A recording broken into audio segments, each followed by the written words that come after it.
All right. Test. Test. All right. We're going.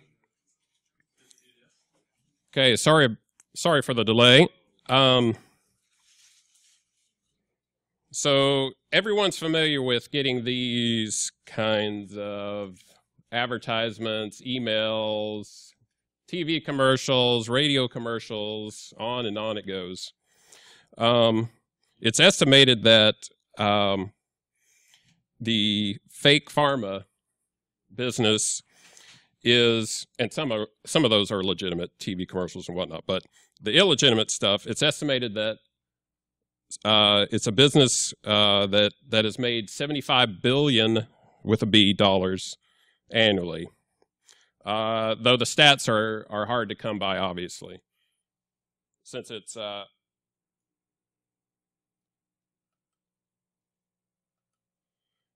in the underworld.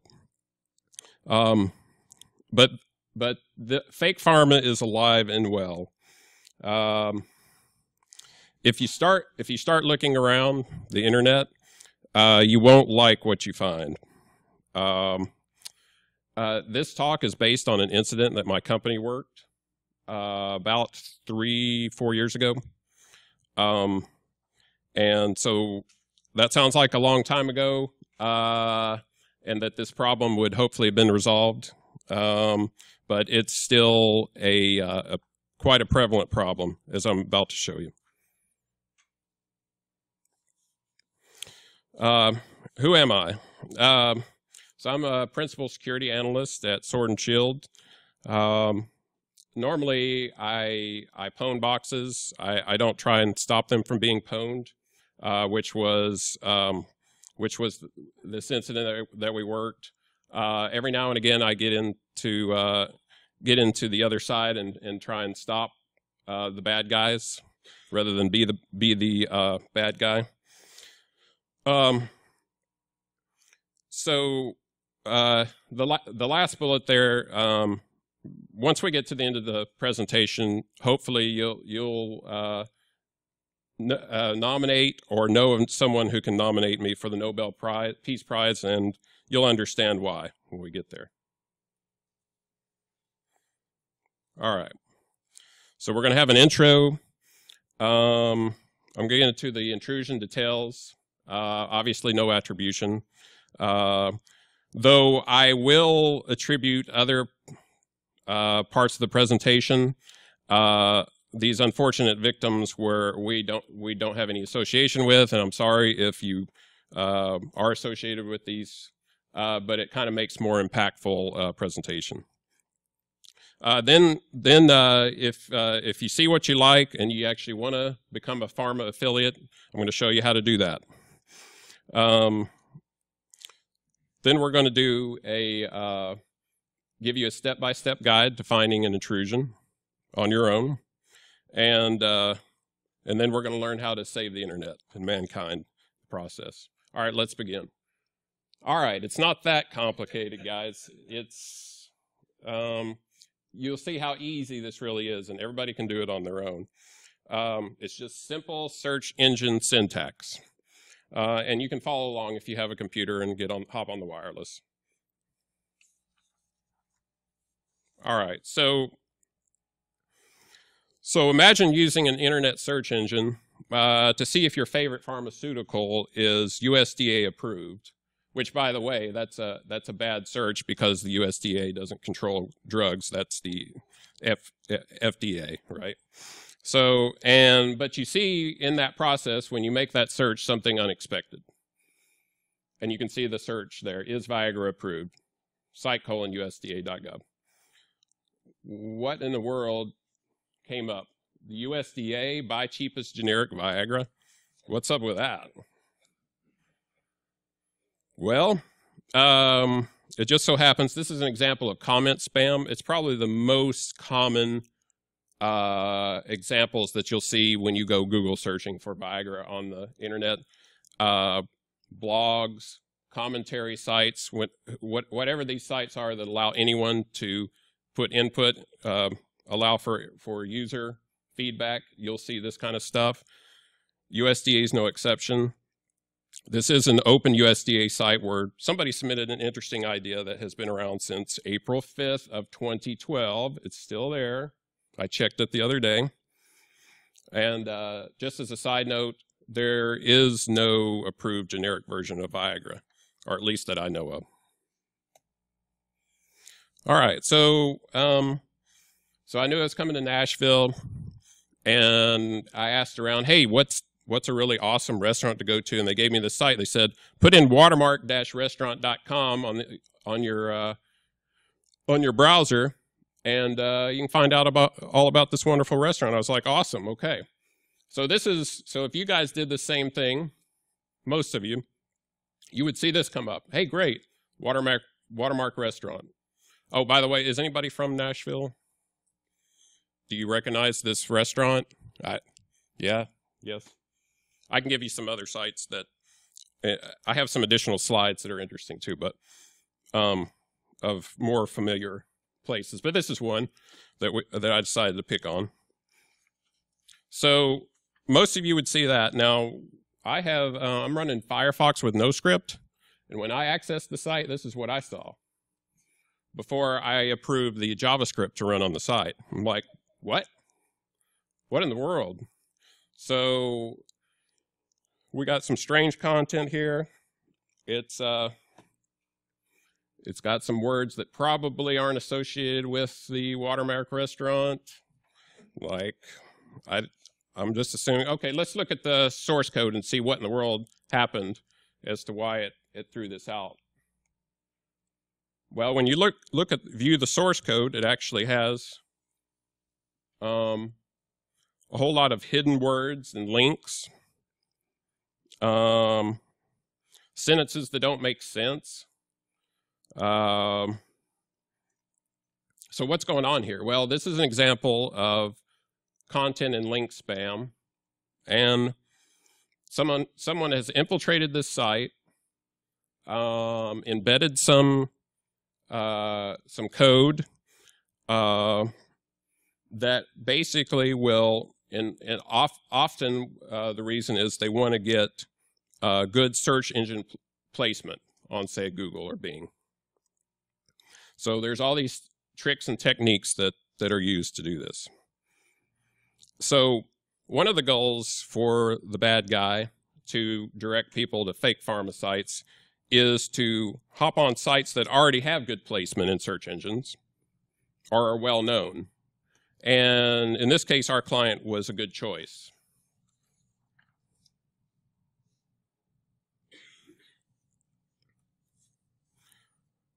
Now, what would I find if I, once again, search for Watermark Restaurant, but instead of directly putting in a URL, which somebody told me about, I knew somewhat about it, I knew part of it, and I said site : and then the site name. And lo and behold, if you do that in a search engine, lo and behold, you'll find that example right there, which should look familiar. It has the same exact text and a link that the previous slide showed. All right, so what in the incident that we worked, what did we see when we tried to stop the bad guys that had infiltrated some sites of our client? Keep in mind that we were trying to stop an ongoing compromise, not perform some kind of forensic investigation. So the main attacks came from a couple of IPs. One was Ukraine, the other was in Houston, Texas. So while these aren't directly Russian, I'm still going to blame Russia for the most part because a lot of the other IPs involved were Russian, and oftentimes these are Russian operations, even Eastern European like Ukraine, but so in that region. And so I won't be talking about the Chinese in this presentation, and there's a reason. It's like my boss says, the Chinese So this is all about money, and the Chinese already have all of our money. So they don't, that's the Russians are trying to get whatever's left over that the Chinese have. But all right, what was the initial attack vector web vulnerability? So we were dealing with multiple servers running Apache and PHP. They had a variety of different software. They had JBoss, WordPress, PHP MyAdmin. They had things like blind SQL injection. So there were a number of possible vectors that could have been used. We didn't determine the specific vector or vectors that they used, but any of those were good candidates. What kind of level did they have access to on the sites? Was it root, ultimate access, admin access, web, or multi-layer, depending, on who was involved on the site? And indications were that it was only a non-root web user privileged access. So I'm going to talk about the display techniques that they used. You already saw one instance in the example for watermark. These are specific to the compromise. So there were obfuscated web app files, obfuscated redirection, and Htaccess files. So when you have a compromise, oftentimes you'll see this garbage. And this is an example in the blown up text of triple obfuscation. So they have a base 64 encoding, they have a deflation or a compression, and then after you did those things were performed, they actually had some more code obfuscation after that, after you unraveled that. So it was very multi-layered obfuscation that they used. But anytime, if you have a website, run a website, and you find this type of coding, you're probably in trouble. So the actual English at the bottom is what was the final decode of that portion. So these are typically, you'll find these these are either unique files or added to the top of existing files. And browsers execute code that they hit first. So, all right, here's an example of a site that was running obfuscated code like you saw, but it didn't redirect off the site. It actually stayed on the site, and that is a Tennessee city's government site. And I believe I checked, and it's still on there today.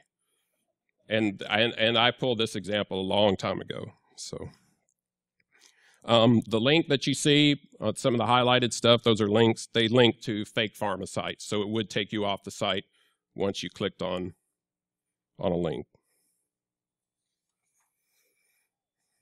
Okay, what about redirection? So code that redirects the site. Once again, you see all the gobbledygook at the top, eval, whatever, and the translations at the bottom, and it's based on the referrer. So where did you come from? So if you came from, and you'll see examples of Live, MSN, Yahoo, Google, any of those, then it actually runs different code as opposed to the normal. If you had a referrer of a different didn't match one of those. So what you're seeing is it's basically search site, search term redirection.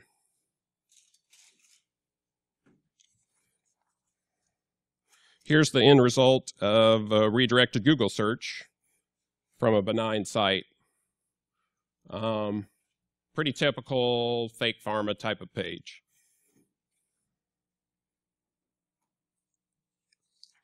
Here's what we also saw. Modifications of Htaccess files.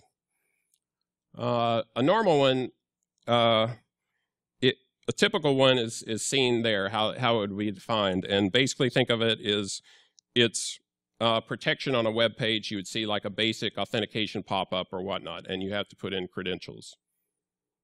That's normally what it's used for, is for access control.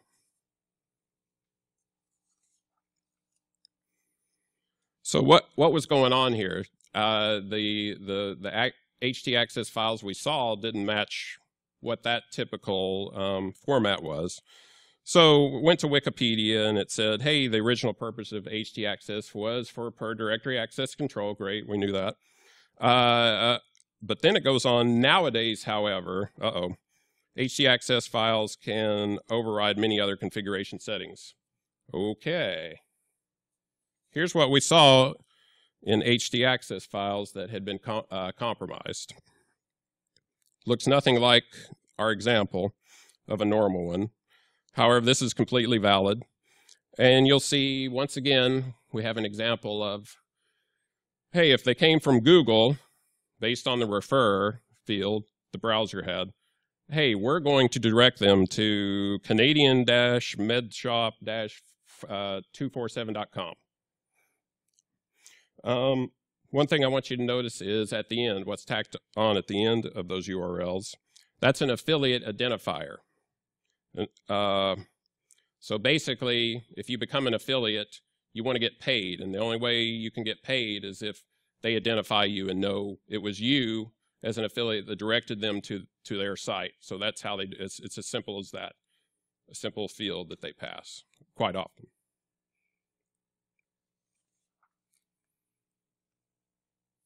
So what happens with the redirected Google search? Do a Viagra Google search, just put the search term Viagra in your Google search.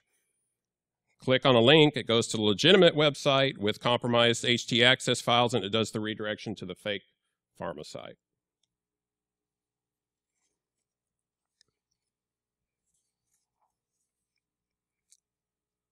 Here's an example. So we put in Viagra online and then site : once again, we're picking on some site out there. And you see the result is it has some kind of compromise, and it's in a URL in the news, the heronmagazine.html. You click on that link, and it takes you here. All right, fake pharma site. Great. Now, if you went directly to that page, this is what you got. So you got the normal thing.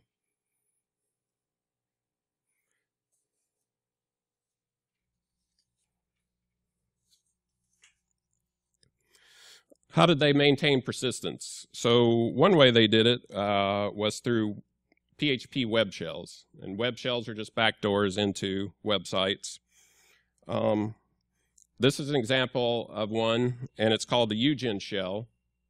And it is very popular with the Russians, so that's another indicator that this may have been a Russian compromise.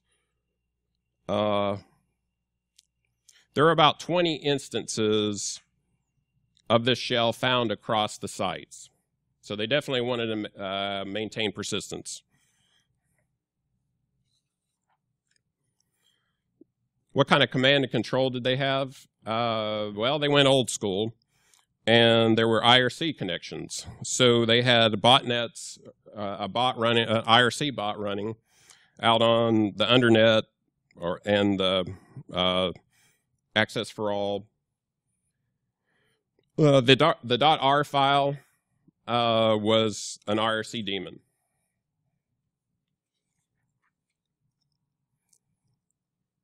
All right, so what kind of countermeasures did we take? We removed the obfuscated files and backdoor shells, cleaned up the Htaccess files, removed the IRC bot and firewalled the IRC ports. One interesting thing was, in the process of taking these countermeasures, they were still able to do some things. So in order to shut them down, we saw some traffic go out to this one site called incomein.net. And for whatever reason, just couldn't figure out how to shut it down. So finally, we had root access to this one site. that the client let us have, and we added an entry in Etsy hosts and just defined incomeinnet to loopback to 127.0.0.1, and then so it couldn't get out. And they never did have some kind of counterattack to that. So that's one reason that that we made the assumption they probably didn't have that root level access, just a web service type level access. And then we did a vulnerability assessment to plug any of the holes they might have used as their vectors for attack. All right, if any of this sounds interesting, say sign me up. Well, it's out in the open. This is how it works. So you can just search for pharma affiliate or whatever. You'll find a site like this out in the open. So you sign up, you get your unique tracking ID, so you can get paid. You compromise some sites, which they don't mention on this. It's however you figure out how to get traffic driven to their sites. It's up to you, right? And then you choose your method of spam dexing. So spam dexing is just what we've been talking about. Content spam, link spam. You'll see other words. And it indicates lots of different methods. Keyword stuffing, article spinning, link farms, cloaking. Just go out and look and you'll find all kinds of interesting information. I did a little bit of that in this presentation. Here's Wikipedia, spam dexing, Black Hat, SEO, deliberate manipulation of search engine indexes. Cloaking is kind of an interesting term, but it's an SEO technique where the content presented to the search engine spider is different from that presented to the user's browser. And yeah, that's what we're seeing. All right, so did I skip one? No.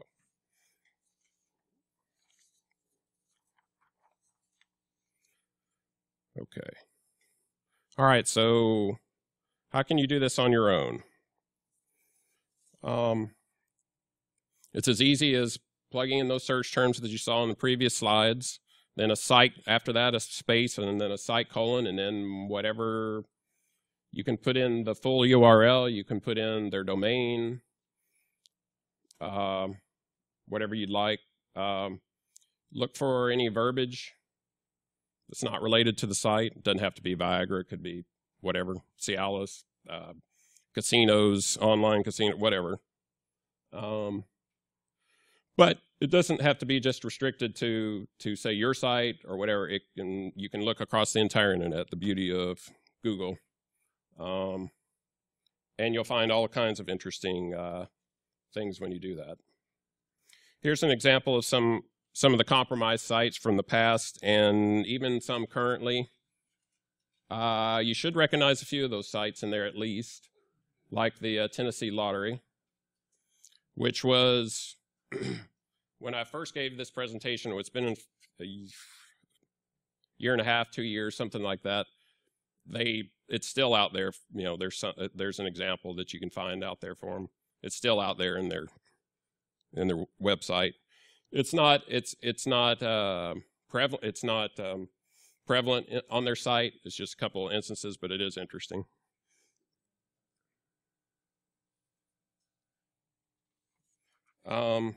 Since we got running a little late, I'll skip it. If at the end anybody wants to do a live demo, we can do that. There were some other sites you might be familiar with that I ran across when I was searching Nashville stuff. And Mad Donnas, is anybody familiar with Mad Donnas? Yeah, yep. Actually, if you do a search of just Mad Donnas, like their site's now flagged red. It wasn't when I first looked at them, but now it's like all bad site, bad site. You think of it, if there's the grilled cheesery. Is anybody familiar with the truck that goes around or whatever? Okay, yep.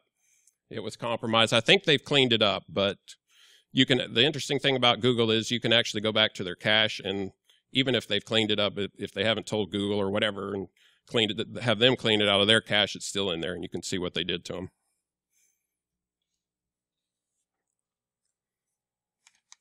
All right, so there is some action being taken against fake pharma sites. Here's a warning from the FDA. This is just an awareness thing. There is a glimmer of hope. Last June, the FDA actually shut down a number of illegal pharma sites, but I can just imagine this is a drop in the bucket, even though that sounds like a lot, 9,600, and I guess it is, I don't know. It's still out there. I mean, it's ongoing, but they're at least trying to do something. So Google may even notify you if you go out and search your site. They put this in place a couple of years ago where they will flag the sites as they determine whether sites may be compromised, and you'll see that statement in Google searches. Keep in mind with this, like all of this, so I've been talking about websites, but that could just be the tip of the iceberg. So oftentimes multiple entities are involved with compromises. So it could be a big party, and it could go beyond your website. It could have progressed on your server or even into your entire network. This may just be the smoke.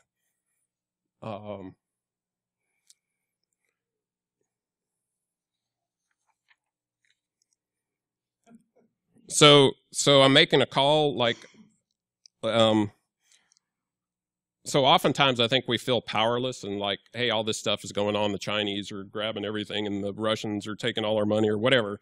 And we feel helpless and we're like, you know, what can I do as a person about internet crime or whatever? Well, there is something you can do. And that's why I'm putting the call to action out to you guys. So as I showed you, it's as simple as a Google search to find out whether someone's been compromised. If you know, if you go and start doing this and you know these people, let them know, you know, these companies or whatever.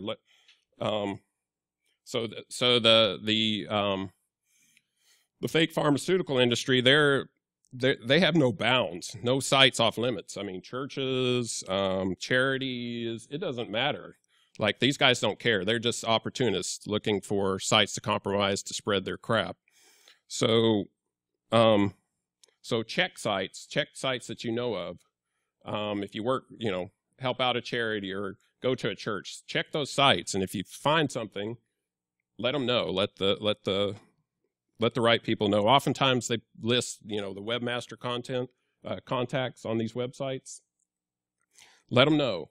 I actually did this for a little while. I was just kind of randomly going around and seeing what kind of responses they'd have, and some people responded positively and said, thanks, we know this is going on. Others said, no, this isn't happening, and I kept you know, sending them stuff, oh no.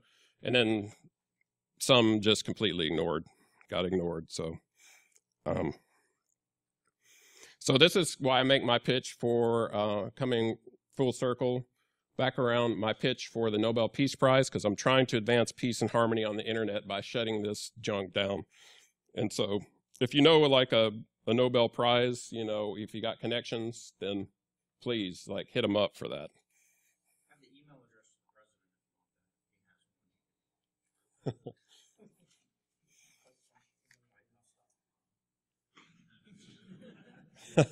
president. .com, yeah. Are there any questions? I've got some additional slides if you want to look through those, or if you want to do a live demo. Yes. There's quite a few websites that you can put in the website. You got any particular one that you see that works really good? So if I understood your question, is there an antivirus that works? No. There's I know that, but like Trend and Symantec you can put in the web. Oh, right.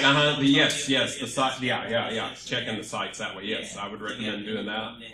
That's another avenue outside of a Google is see if the site's compromised that way. One in particular, or like I don't. I mean, I've used 4 or 5 of them, but I don't know that I have come down on a particular one. But.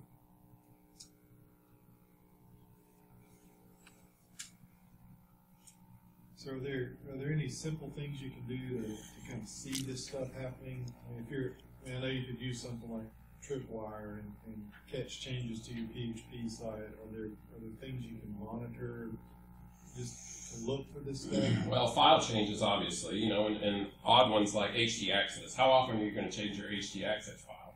Yeah. Modify it? Probably almost never. But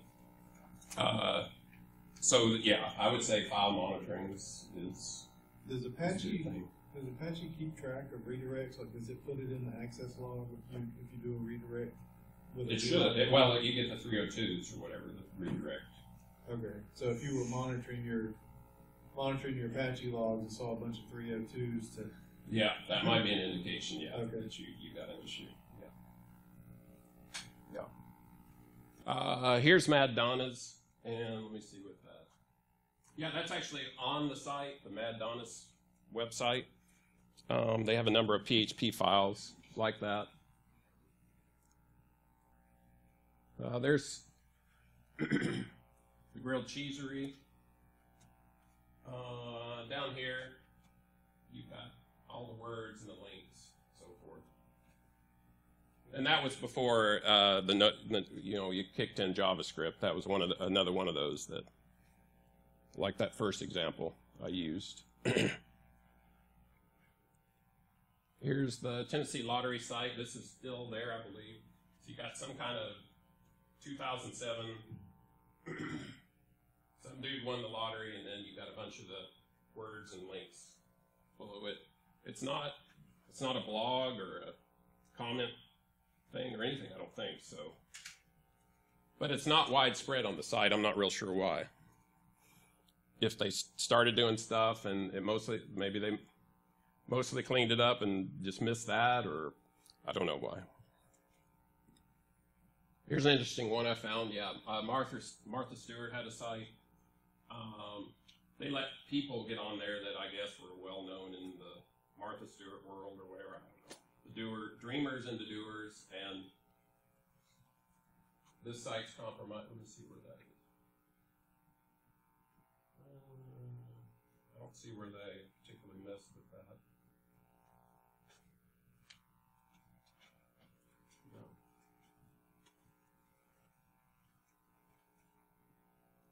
Oh, wait a minute. This must be English. Yeah, there's just an example of Martha Stewart's site getting compromised. Oh, that's down below. That's what it is. It was 2 shots. That was the first part of the screen, and that's the bottom, if you kept scrolling. They put them in all kinds of directories. Just more examples. Texas State Aquarium had stuff. IPs of bad guys. This is what the source code of that first site I showed you, the watermark site, actually looked like. You had some web stuff here, JavaScript here, and ended there, and you had text after that, and I assume that's how it kind of got messed up with the no script turned on. Somehow it got posed and threw out a lot of those words.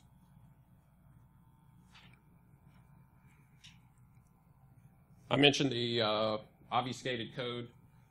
This is kind of what, after a couple of layers of deobfuscation, it showed as, and you were like, this is still a bunch of crap. However, you could start seeing some patterns in here, and this is that same code, but kind of put vertical instead of horizontal. If you start looking down, you can see $key, that script is blah. So, they hop characters through so many, over characters and for valid letters and so forth. I think this is the last thing I have. You see, you'll also, when you start searching, you'll see lots of sites with Viagra and the actual name. So you'll see like buy-viagra.tnlottery.gov. Not really, but just an example. Oftentimes, what that is, if you resolve those IP names, they come out with two different IP addresses. So either they've compromised the DNS, they've compromised the DNS somewhere. Either if you were having, if those are both legitimate spaces, they may have compromised your DNS or the host if you're having things hosted, host DNS. So you'll see things like that.